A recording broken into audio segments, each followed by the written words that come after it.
বাবুটা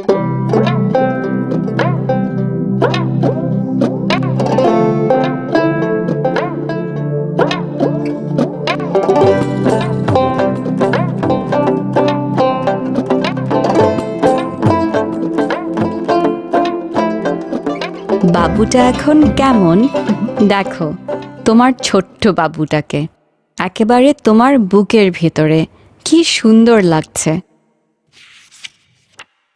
তুমি ভালো তো বাচ্চা ভালো। এই সময়ে নতুন মায়ের করণীয় 3টি বিষয়। 1. বাচ্চাকে হাসপাতালে নিয়ে টিকা দেওয়ার ব্যবস্থা করো। 2. বাচ্চাকে বুকের দুধ খাওয়াও। 3. প্রয়োজনে পরিবার ও আশেপাশের সবার কাছ থেকে সাহায্য নাও। শরীরটা বদলাচ্ছে তোমার। বাবু হওয়ার পর কার কি অবস্থা চলো শুনি। পেট যে এখনো কেন ভারী ভারী দেখা যায়। উঠতে বসতে সেলাইয়ে যে কি টান লাগে। শরীরটা কাহিল লাগে, বল পাই না। কেবল বাচ্চা হলো তোমার, সব কিছু আবার আগের মতো হতে সময় লাগবেই।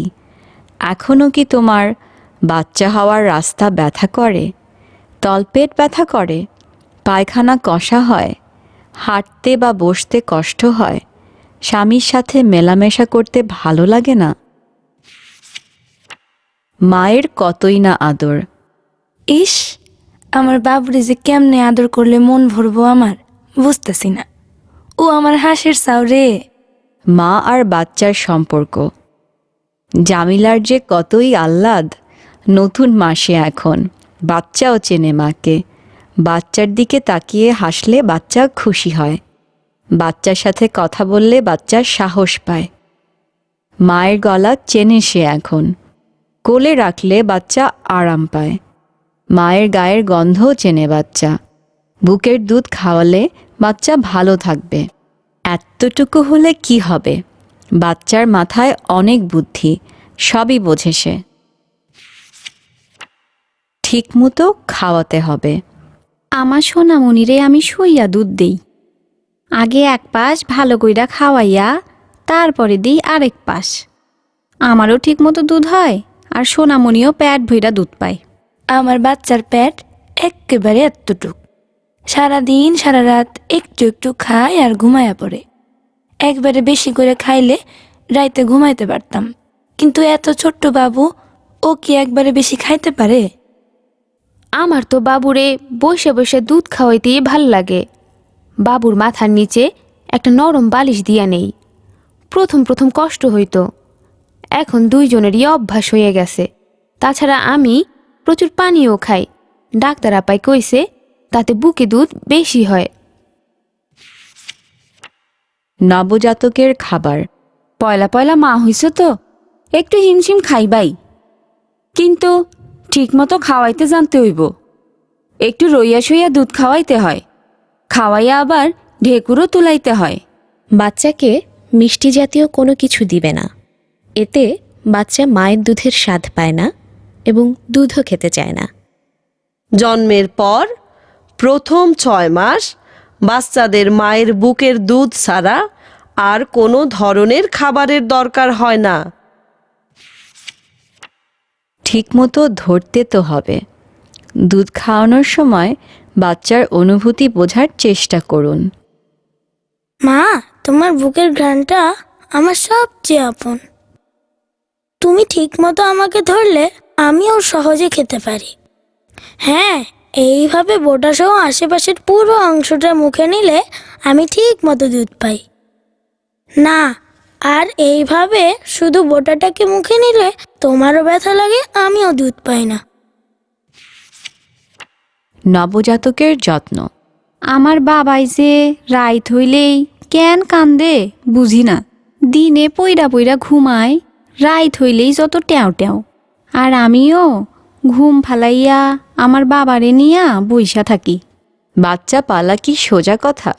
লক্ষ্মী নতুন মা। বাচ্চা কখন ঘুমাবে, কখন খাবে, কখন পেশাব করে দিবে বুঝতে তো কিছুদিন লাগবেই। কিন্তু মা কি এইগুলোতে ঘাবড়ায়? বাচ্চার এইসব ঝামেলায় এখন মায়ের আনন্দ। আমাগো বাবু একেবারে পুতুলের মতো, ওরে নিয়ে খেলতে ইচ্ছা করে।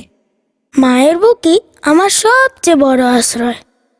ঠিকই তো, খাওয়া, ঘুম আর কান্নাকাটি ছাড়া বাচ্চা কী বা করবে, কিন্তু বাড়ির সবাই মিলে খেয়াল রাখলে বাচ্চা তার খাওয়া আর ঘুম একটু আরামে করতে পারে।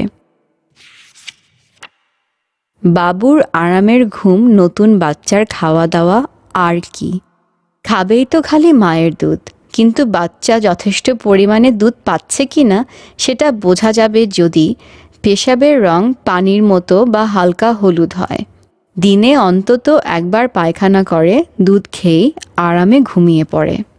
বাচ্চার অনেক ঘুম দরকার, সেদিকে খেয়াল রাখতে হবে। অতিরিক্ত কাঁথা বা বালিশ দিয়ে চাপা দেওয়া যাবে না, বাচ্চার হাঁসফাঁস লাগতে পারে।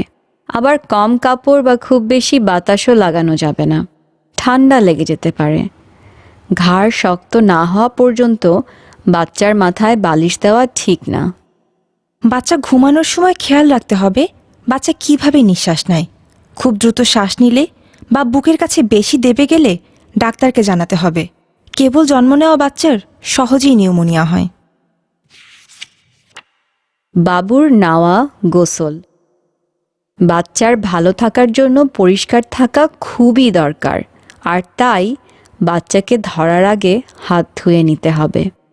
প্রত্যেকবার পেশাব পায়খানা করার পর কাপড় বদলে দিতে হবে। খেয়াল রাখতে হবে বাচ্চা দিনে 5-6 বার পেশাব করে কিনা। নরম কাপড় ভিজিয়ে মুছে দিতে হবে। বাচ্চার জন্মের প্রথম 3 দিন পর গোসল করিয়ে দিতে হবে, কিন্তু বাচ্চার কাঁচা নাভি নিয়ে খুবই সাবধানে থাকতে হবে। নাভির যত্ন। নাভিতে কোনো ওষুধ, তেল, গোবর, ছাই কিছুই লাগানো যাবে না, এমনকি পানিও না। বাচ্চার চোখে কাজল, শরীরে সাবান এসব কিছু ব্যবহার করা যাবে না। নাভি লাল হয়ে উঠলে বা ফুলে গেলে অবশ্যই ডাক্তারকে জানাতে হবে। সপ্তাহখানেক পরে নাভি শুকিয়ে এমনিই পড়ে যাবে। বাচ্চারে খালি গোসল করাইলেই হয় না, একটু একটু সকালে রোদ খাওয়ান লাগে। শরীর বেশি হইলদা মনে হইলে জন্ডিস হয়, তখন ডাক্তারের ধারে নিতে হয়। দাদি নানির জন্য কিছু কথা। নতুন নাতি নাতনি পেয়ে দাদি নানি অনেক খুশি, কিন্তু ভুলে গেলে চলবে না, এখন মায়েদেরও আলাদা যত্ন দরকার। তাই মাকে পুষ্টিকর খাবার খাওয়াতে হবে, যেমন ঝোল তরকারি, লাউয়ের তরকারি, কালো জিরা ভর্তা, দুধ, সাগু এইসব খাওয়াতে হবে যেন মায়ের বুকে দুধ আসে। মাকে সাহসও দিতে হবে যেন তাড়াতাড়ি এই বাচ্চা হওয়ার ধকল সামলে ওঠে। কালাজিরা ভর্তা ডইলা একটু গরম ভাত খাও, সাথে 10 থেকে 12 গ্লাস পানি, দুধ আইব তাড়াতাড়ি। মাকে দিতে হবে সব রকম খাবার, কিন্তু বাচ্চাকে অন্য কিছু না। বাচ্চাকে মায়ের দুধ ছাড়া কিছুই খাওয়ানো যাবে না, না মধু, না মিছরি, না ডাবের পানি, এমনকি পানিও না। বাচ্চারা কেন কাঁদে? বাচ্চার পেট খালি থাকলে বাচ্চা কাঁদবে, পায়খানা পেশাব করলে কাঁদবে, ঘুমানোর জন্য কাঁদবে, যখন বাচ্চার কারো কোলে উঠতে ইচ্ছা করবে তখনও বাচ্চা কাঁদবে। কান্নাকাটি করা মানেই বাচ্চাটা খারাপ না, বাচ্চা আদর যত্ন চাইলে তখন একটু কান্নাকাটি করবেই। নতুন বাবু তো কিছুই করে না, শুধু খায় আর ঘুমায়। পুরনো বাবুটার মতো সারাক্ষণ কথা বলে না, সেটাই আসল কথা। বাচ্চার মাথার যত্ন। আমাগো বাবু নারীটা পইরা গেলেই নাপিত ডাকুম চুল চাস্তে। চুল ফালাইয়া ডইল্লা একটা গোসল দিলেই বাবু আর নাপাক থাকবো না, সবাই কোলে নিতে পারবো। সাবধান, মাথায় যেন আঘাত না লাগে। বাচ্চাকে কোলে নিতে তো সবারই ইচ্ছা করে, কিন্তু বাচ্চার মাথার মাঝখানের জায়গাটা একদম নরম তুলতুলে। খেয়াল রাখতে হবে এই জায়গায় যেন আঘাত না লাগে। এখনই বাচ্চার চুল কাটা যাবে না, এই নরম জায়গা ধরাও যাবে না, নরম জায়গায় কোনো ওষুধ বা তেল লাগানো যাবে না। একদম ছোট বাচ্চার চুল চাচলে বাচ্চার মাথায় আঘাত লাগতে পারে, বাচ্চার মাথার নরম জায়গাটা শক্ত হতে কয়েকটা মাস সময় লাগে। এই জন্য চুল চাঁচতে অন্ততপক্ষে 3 থেকে 4 মাস দেরি করা উচিত। বাচ্চার মাথার নরম জায়গার নিচে থাকে বাচ্চার মগজ। এই মগজ থেকেই হয় যত বুদ্ধিশুদ্ধি। মগজ বা ব্রেন কেন এত গুরুত্বপূর্ণ? মগজ মানুষের শরীরের সবচেয়ে শক্তিশালী অংশগুলোর একটি। এখান থেকেই আসে ভাবনা, কল্পনা আর আবেগ। একটি কম্পিউটার, রেডিও বা মোবাইল ফোনে আঘাত লাগলে তা যেমন নষ্ট বা অকেজো হয়ে যেতে পারে, তেমনি মগজে আঘাত লাগলেও ঘটতে পারে মারাত্মক দুর্ঘটনা। বড় হইয়া আমার বাচ্চা মানুষের মতো মানুষ হইব। কি রে আমার জাদু সোনা? বাচ্চার বুদ্ধির বিকাশে তার মগজ অনেক বড় ভূমিকা রাখে। তার সাথে কথা বললে, তাকে গান শোনালে এবং তার সাথে খেলাধুলা করলে তার মগজ শক্তিশালী হয়ে ওঠে। শক্তিশালী মগজ মানেই বুদ্ধিমান মগজ। নিজের যত্ন নাও। কি যে ইচ্ছা করে আমার বাবুরে বুকে লইয়া বইসা থাকতে, কিন্তু উঠতেই তো ডর করে। শিলায়ে যে টান লাগে। সবই অভ্যাস হয়ে যাবে। আহা, লক্ষ্মীর এই ধকল সামলে উঠতে কয়েকটা দিন তো লাগবেই, কিন্তু এখন উঠা বসা, খাওয়া দাওয়ায় একটু সাবধান থাকতে হবে। ওঠা বসা।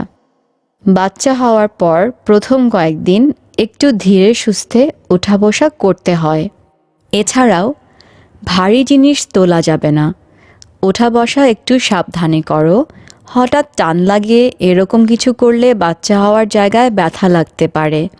পেট, কোমর আর বাচ্চা হওয়ার রাস্তায় একটু গরম কাপড়ে সেঁক দিলে আরাম পাবে। পরিষ্কার থাকা। এই সময় মাকে অনেক বেশি পরিষ্কার পরিচ্ছন্ন থাকতে হবে। পরিষ্কার কাপড় পরতে হবে। প্রতিদিন গোসল করতে হবে। নরম কাপড় ভিজিয়ে মাঝে মাঝে স্তনের বোঁটা মুছতে হবে। পেশাব পায়খানা। পেশাব পায়খানার পর প্রচুর পানি ব্যবহার করলে চুলকানি বা লাল হবে না। হালকা একটু গরম পানি ব্যবহার করতে হবে। পায়খানা যেন কষা না হয় সেজন্য প্রচুর সবুজ শাকসবজি আর পানি খেতে হবে। সেলাই থাকলে পেশাবের রাস্তা হালকা করে মুছে শুকনা রাখতে হবে। নতুন মা ও নবজাতকের চেকআপ। প্রসবের পরেই স্বাস্থ্যসেবার প্রয়োজন শেষ হয়ে যায় না। এখনও লক্ষ্মী আর ওর বাচ্চার ডাক্তারের সেবা ও যত্নের প্রয়োজন রয়েছে। মা ও নবজাতকের জন্য বিশেষজ্ঞ ডাক্তার অনেক সেবাই দিতে পারেন। বাচ্চা তো হইয়াই গেছে, এখন আমগোর চেক আপ কইরা পয়সা নষ্ট করার কি? টিকা দেওয়ার পর আমি বাচ্চাকে দুধ খাওয়াইছি, কোনো কান্নাকাটি তো করেই নাই, বরং পেট ভইরা খাইয়া আরাম কইরা ঘুমাইছে। বাচ্চার প্রথম চেকআপ। বাচ্চাদের জন্য যেসব বিশেষজ্ঞ ডাক্তাররা কাজ করেন তাদের শিশু বিশেষজ্ঞ বলা হয়। বাচ্চার বয়স 4 সপ্তাহ হলে তাকে অবশ্যই একজন শিশু বিশেষজ্ঞের কাছে নিয়ে যেতে হবে। ডাক্তার প্রাথমিকভাবে 3টি কাজ করবেন। বাচ্চাকে টিকা দিবেন। এই টিকা বহু ধরনের অসুখ যেমন যক্ষ্মা, tetanus, hepatitis, diphtheria, polio, pneumonia, whooping কাশি এবং হাম থেকে বাচ্চাকে দূরে রাখবে। বাচ্চার জন্ম নিবন্ধন সার্টিফিকেট, বাচ্চার সম্পূর্ণ চেকআপ, বাচ্চার টিকা ইনজেকশন। যেই ছবিগুলো দেখছো সেগুলো একটি জন্ম নিবন্ধন সার্টিফিকেট, এপিআই টিকাদান কার্ড। এই কার্ডের মাধ্যমে সবসময় বাচ্চার টিকা ও স্বাস্থ্য সম্পর্কিত তথ্য পাওয়া যাবে এবং অন্যটি বাচ্চা যাতে সুস্থ থাকে সেই জন্য প্রয়োজনীয় টিকা ইনজেকশনের ছবি দেওয়া আছে। প্রসবের পর বাচ্চার সুস্বাস্থ্য। বাচ্চার স্বাস্থ্য সম্পর্কে আপনাদের সব প্রশ্নের উত্তর দেব আর সব রকম সাহায্য করব। মায়ের জন্য স্বাস্থ্যসেবা। ডাক্তার আপার কাছে নতুন মায়ের কিন্তু এখনও যেতে হবে, কারণ জন্মের পরপর মায়ের আরও বেশি সেবা যত্ন ও ডাক্তারি পরামর্শের প্রয়োজন হয়। শুনি ডাক্তার আপা কি বলছেন। তোমার শরীর যেন আবার আগের অবস্থায় ফেরত আসে, তাই আমি কাজ করে যাব। এছাড়াও জন্ম নিয়ন্ত্রণ ও অন্যান্য বিষয়েও আমি তোমাকে সাহায্য করব।